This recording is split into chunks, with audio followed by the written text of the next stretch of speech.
Hey everyone, how's it going? Welcome back to the 12th and the final episode of season 1 of The Chat Show. It's been an incredible 11 episodes and I could not have been happier. All the personal messages, all the comments, all the phone calls, all the DMs on Instagram that I have received saying, hey Saptak, the chat show has helped us so much. It's taught us a lot and thank you for telling us stuff that we did not find anywhere else. This kind of appreciation, the kind of messages that you have sent me, the kind of love and support that you have shown is what keeps me going. It's exactly why I do what I do, to add value to your lives, to make sure that all the problems that I and my friends went through when we were starting out, you do not have to go through those same problems.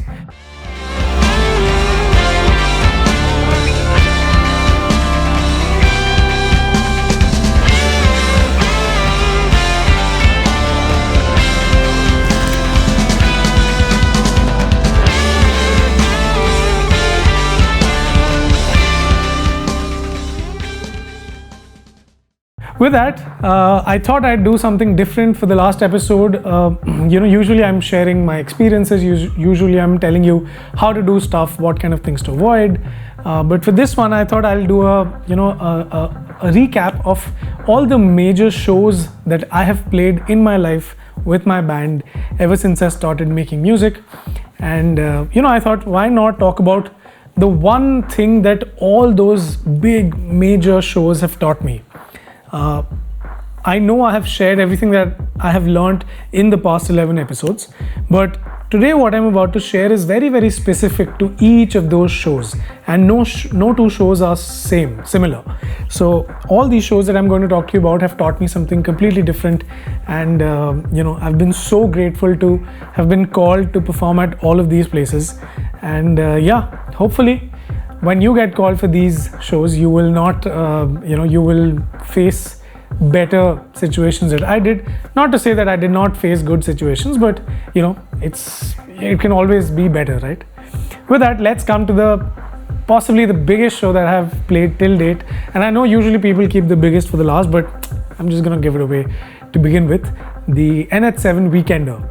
I played Weekender in 2019 with my band, and it's very funny because the Weekender is usually comes a little later in the lives of new musicians, right?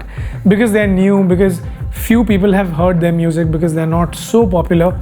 Usually music festivals are a little slow on calling new artists, but I don't know what happened. 2 months, I think about 4 months after I released my first debut album, Material in Mind, I got a mail from them saying, hey, we heard your music, we saw your live videos from the Material in Mind album launch concert, and we really loved what we heard. Would you like to come play at the Weekender this year being 2019, because I released my album in 2018 November the 2nd, so a four month period from there would be December, Jan, Feb, March. So towards the end of March I got the mail, and the mail was for a November date for that. November date? Was it November? I think it was September. Could have been October as well. I'm a little hazy on the details, but I'll probably just put a star here with the actual date when the video is being edited. But whatever it is, we got the call for the 2019 NH7 Weekender edition. It happened to be the 10th year, which made it all the more special, And there was some fantastic artists playing that year. There was Benny Dayal, there was Upeth was playing that year. There was Marty Friedman. There was so many people, and we saw all those performances live, and of course we had our own performance.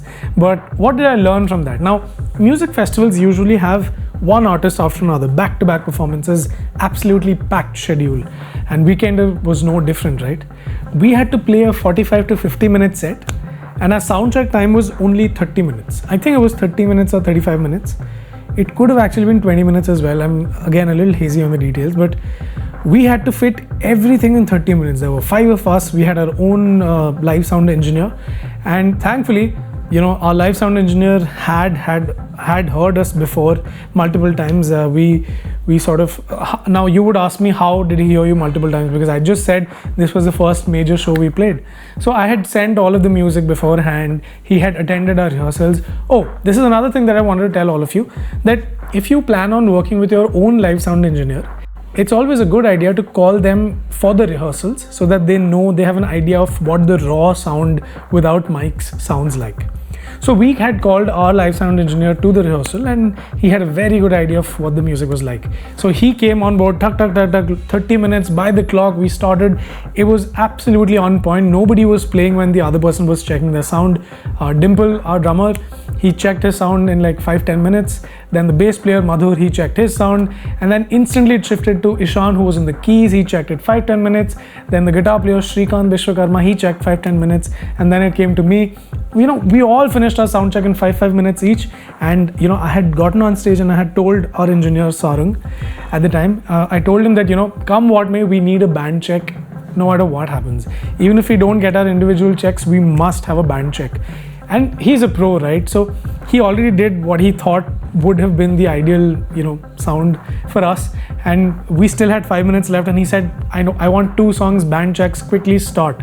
And we did not look at each other. I did not ask anybody if they were ready. I just hoped and prayed they were.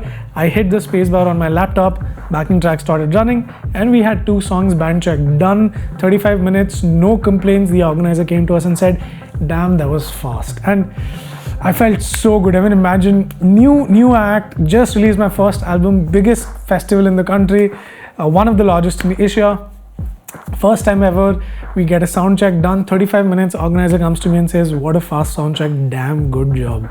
And it was all uphill from there. Thankfully, we had a great time playing the show. The audience was involved, and I went up to the organizer, the guy who mailed me in March, his name was, well, I won't give you the name, but he came, I went up to him, I said, was it worth it? Did you think you made the right choice? And he was like, bro, absolutely. I mean, great job. I heard the whole performance, and Benny Dayal was there in the audience. I went up to him. He said, you deserve to play on the bigger stage, which was all I wanted to hear, really. I mean, it didn't matter what anybody else said. So what did I learn? I learned that an organized, a systematic sound check, a chaos-free sound check is so crucial, not just to get a good sound for the performance, but to boost the morale of the band. The second show that I want to talk to you about is HCL Concerts. Again, a very big festival. And now I know all of you know that I'm also a Hindustani classical vocalist. So HCL Concerts, the organizers, they were too kind. They reached out to me. They said, hey, you know what? We know you're a Hindustani classical vocalist, and we also know that you have a band and that you just played Weekender and all. So could you do a split set for us? Could you do 30 minutes of Hindustani classical, pure Hindustani classical, and then 30 minutes with your band? And I had never done that before, right? And ever since the day I made the decision of doing all of this together, all I heard from people was that, it's not possible. You can't do classical and a band and music production all together. It's just not possible. So, and I would always tell them that it is possible. The only reason you think it's not possible is because nobody else has done it till now, right?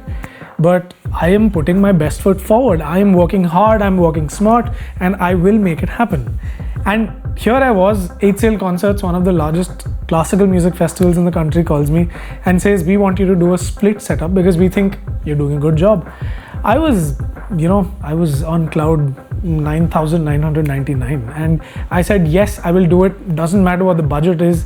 This is the first time I can actually do it and, prove to myself first and everybody else who thinks this cannot be done that yes, it indeed can be done. It happened. Again, we had a 30-minute classical set and a 30-minute band performance, but our sound check, anyway, for Hindustani classical, sound checks are not very long. But for my band, I knew that I needed a proper sound check because immediately after the classical concert, we had to shift the stage, we had to put the amps and all, the drum kit had to be set up, everything had to be in order. So I told the band, listen, I'm trusting you guys. I am not going to do a sound check for myself, for my vocals, because I'll already be performing for 30 minutes before that. I'm trusting that you guys will do it on your own. You don't need me to do anything. In any case, it's always a good idea to trust your bandmates, believe in their instincts, let them do their thing. So they did a fantastic job. They knew I was stressed, and boy was I stressed that day. Because in any case, a Hindustani classical concert is a different kind of pressure. Your voice has to be perfect, your mood has to be perfect, you have to be at peace, blah blah blah. And with a band setup, because there's like a collective energy of like 6-7 people, you can share that load. In classical music, it's very difficult to share that load. Even though the other musicians who were playing with me that day, they were friends, they were extremely kind and sweet, and it all went down really smoothly. But what did I learn? What I learned is that if you think you can do it, and if it has not been done before and people are saying it cannot be done, just tell them that I will do it. Know in your heart, know deep down that you actually can do it. Every day you wake up, you have to make it a little more possible. You have to put in that much extra effort. You have to put your best foot forward. If not that, then as best as you possibly can on that particular day. If people are saying that can't be done, prove to them that it can be done. The third show that I want to talk to you about is called Kappa TV. Now, I know all music fans in this country have heard Kappa TV at some point or the other. So many bands, name it. When Chai Met Toast, Pakshi, all independent acts who are worth their metal, who are worth their salt, have played on Kappa TV. So you can imagine my delight when I got a call from them, and they said, hey, we've been sort of following your journey, we've been hearing all the music you've been releasing, and we want you to come play at Kappa TV. I don't even know how happy I was. On a scale of 1 to 10, I might have been on 101. So yeah, I called my band members up. I said, boys, we're going to Chennai. We're playing Kappa TV. And they were all super elated. They were shouting. And again, in the previous video, I had talked about logistics, right? I had mentioned that when you go on outstation trips, be careful of your logistics. So this is exactly what I learned on the Kappa TV trip. Because we were flying to Chennai, there were 5 of us, flight tickets, staying, and we stayed an extra day. So that extra day's staying costs, and we ordered a ton of food, we ordered alcohol and all of that. So I had to make sure all of that was falling within the budget that Kappa TV had given us. So, how to manage my finances well, how to keep track of the larger logistical picture is what I learned on the Kappa TV performance and that whole trip. The next one that I want to talk to you about is the So Far Sounds performance that we had. Now, this is why I say everything I tell you guys on the chat show is based on experience. Now, in episode 6 or 7, or 5 probably, I have spoken about how it's so important to engage with your audience, right? I have mentioned it so many times that it's very important to speak well. It's very important to look well. It's very important to, just crack some jokes, engage with the audience, make them sing. And this is exactly what I learned at that So Far Sounds show. There were, I think, about 70, 80, 100 odd people. It was an intimate setup. It was happening at a farmhouse on Ashoka Road, if I'm not wrong, and in Delhi. And there were 80, 90, 100 people. They were all sitting on the performance was happening in the lawn. There was no like riser or a stage. It was just like a small platform, and we were on that. And the audience was sitting on chaddars, on gaddas and chaddars on the lawn. And the weather was nice. I think it was springtime, and everybody was chit-chatting. They were laughing. They were eating snacks. Some people had some alcohol, some drinks, normal, etc., etc. It was a very, very cozy yet open sort of environment. And in such things, in the world of classical music, we call these baithaks. But in the world of contemporary band music, these are just called house concerts or small intimate shows. I went around, spoke to as many people as I could in the audience before my show. I was sort of warming them up. I was testing the waters, seeing what kind of mood they're in, if they're feeling nice, if they're feeling excited. I had some friends, so I told them, if I crack jokes and if nobody else laughs, please laugh. I need the encouragement. So I had my hype people in the audience, and thankfully the audience was in a very, very cheerful mood that day. So we got on stage, we did our sound check, and I thought, since it is an intimate gathering, why not just play music, but also try my hand at some stand-up comedy. And for some odd reason, all the right jokes struck me that day, and we had an amazing time. Just talking about it puts such a wide smile on my face, because that day was crazy. I mean, we played 20 minutes of music and I must have done 10 minutes of just jokes, and not scripted jokes, on the spot impromptu jokes. And I mean, I don't want to boast, but I think people were having a good time. And I had a good time, the bandmates had a good time. In fact, my bass player Madhur came up to me after the show and he said, "Bro, cut down on the jokes. I mean, it is super funny, but we could have played another song if it were not for those 2 extra jokes." And I was like, well, I mean, it's the mood, I mean, the audience enjoyed it, we enjoyed it, we had a great time. And yeah, I have some amazing memories from that evening. Even the host, I mean, usually the artists, at least to my knowledge, don't have dinner separately with the hosts after the show, but that day we did. And yeah, I'd like to think the host really enjoyed our performance and our vibe.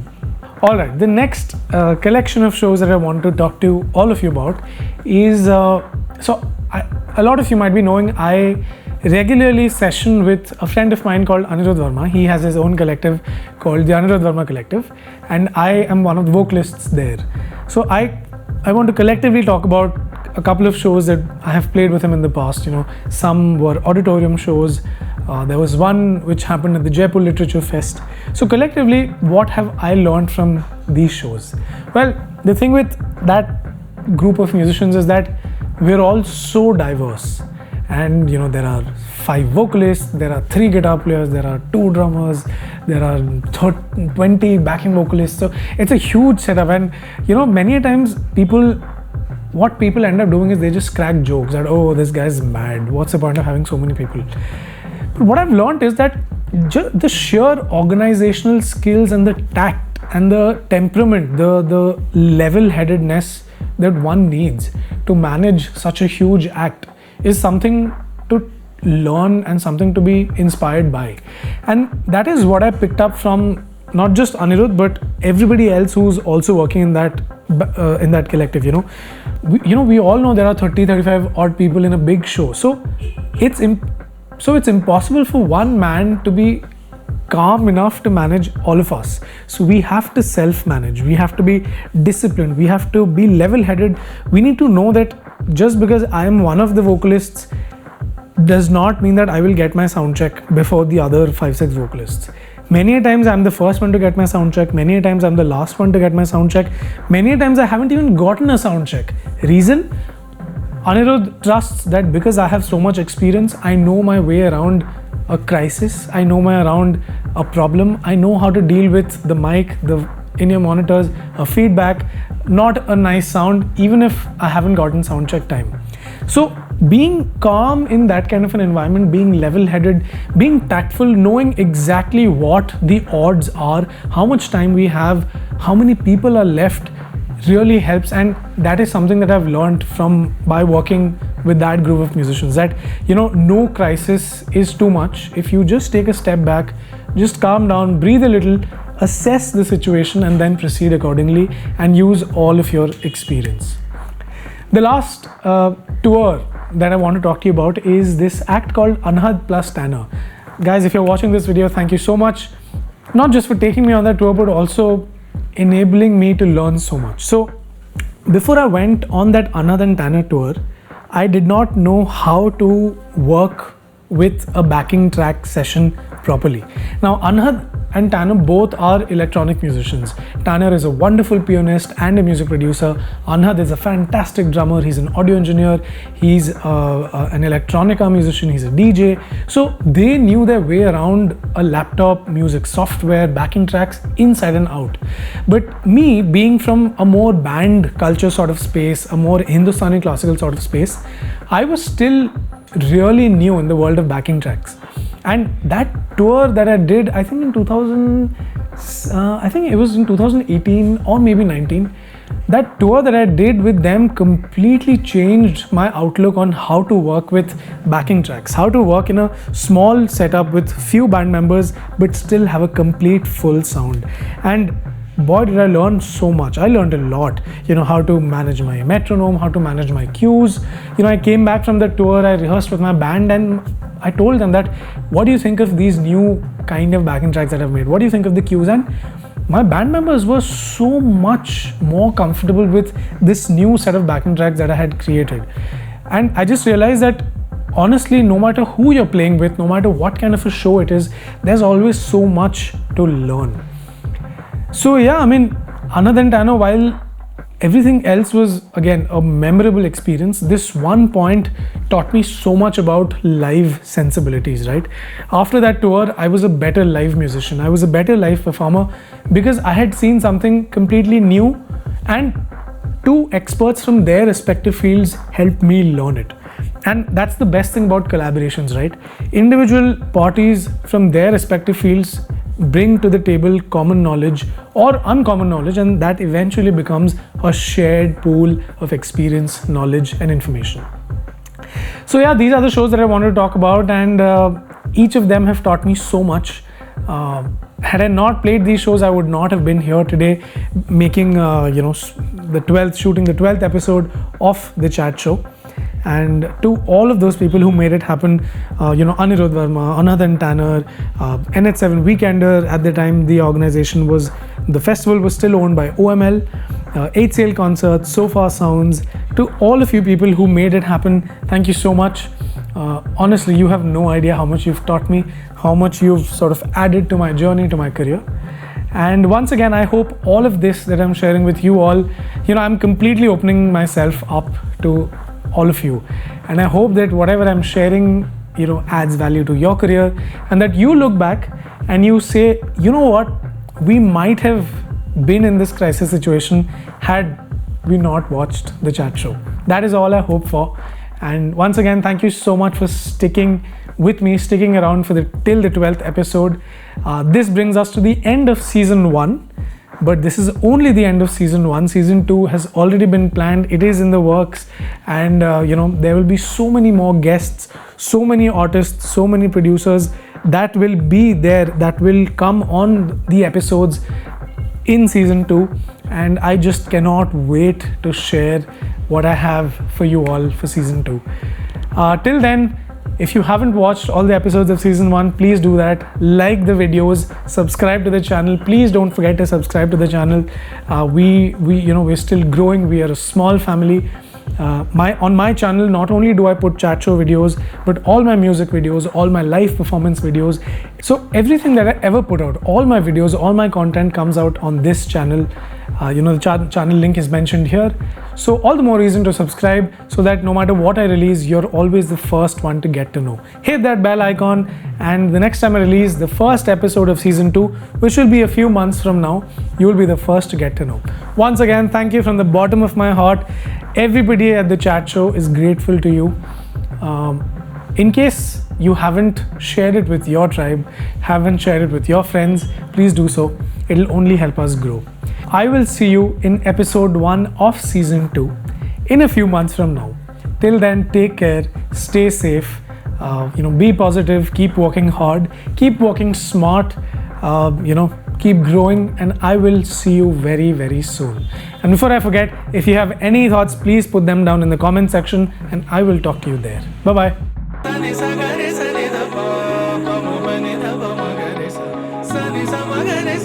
pa ma ga ma pa da ni sa